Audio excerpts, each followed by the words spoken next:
മഴയത്ത് കൂണ് മുളച്ച പോലെയാണ് UK നെയിൽ സലൂൺസ് ഉള്ളത്. UK വന്നപ്പോൾ തൊട്ടുള്ള എൻ്റെ ആഗ്രഹമായിരുന്നു എനിക്കും ചെയ്യണം നെയിൽ ആർട്ട് എന്നുള്ളത്. പിന്നെ നമ്മുടെ പോക്കറ്റിലേക്ക് നോക്കുമ്പോൾ ആ ആഗ്രഹം അങ്ങോട്ട് മാറിക്കിട്ടും. എന്നാൽ ഇത് എന്താ സംഭവം എന്ന് അറിയാൻ വേണ്ടി രണ്ടും കൽപ്പിച്ച ഒരു ദിവസം ഞാൻ പോയി. സത്യം പറഞ്ഞാൽ നമ്മുടെ നാട്ടിലെ മാവേലി സ്റ്റോറിൽ പോലും ഞാൻ ഇത്ര തിരക്ക് കണ്ടിട്ടില്ല. എൻ്റെ കയ്യിൽ താജ്മഹൽ പണിയുന്ന ചേട്ടന്റെ സ്പീഡ് കണ്ടിട്ട് അന്തം വിട്ട് കുന്തം വീങ്ങി ഞാൻ അവിടെ ഇരുന്നു. ആളൊരു കൊച്ചു കില്ലാടി തന്നെ.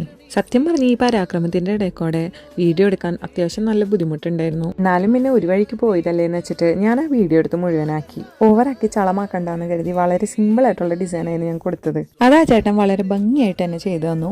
പിന്നെ എന്തായാലും വന്നതല്ലേ, അപ്പൊ കുറച്ച് ആർഭാടായിക്കോട്ടെ എന്ന് വിചാരിച്ച് കാലും കൂടി ഇറച്ചി കഴുകാൻ കൊടുത്തു. ചേച്ചി എൻ്റെ കാല് കഴുകിക്കൊണ്ടിരിക്കുന്ന സമയത്ത് എനിക്ക് നമ്മുടെ പണ്ടത്തെ പരസ്യമാണ് ഓർമ്മ വന്നത്. കഴുകിക്കോ കഴുകിക്കോ കഴുകിക്കോ കഴുകിക്കോ. സുഖം കൂടുതൽ കാരണം എനിക്ക് നല്ല ഉറക്കം വരുന്നുണ്ടായിരുന്നു. ഞാൻ അവിടെ കിടന്ന് ഉറങ്ങി പോകുന്ന വരെ ഞാൻ വിചാരിച്ചു. ചേച്ചിക്ക് ഞാൻ സെയിം ഡിസൈൻ തന്നെയാണ് കൊടുത്തത്, പക്ഷെ ചേട്ടൻ്റെ അത്ര പോരാ. അങ്ങനെ അവിടുന്ന് കാശും കൊടുത്തിറങ്ങി. ഇനി നമുക്ക് കുറച്ച് പട്ടി ഷോ ആവാം അല്ലേ.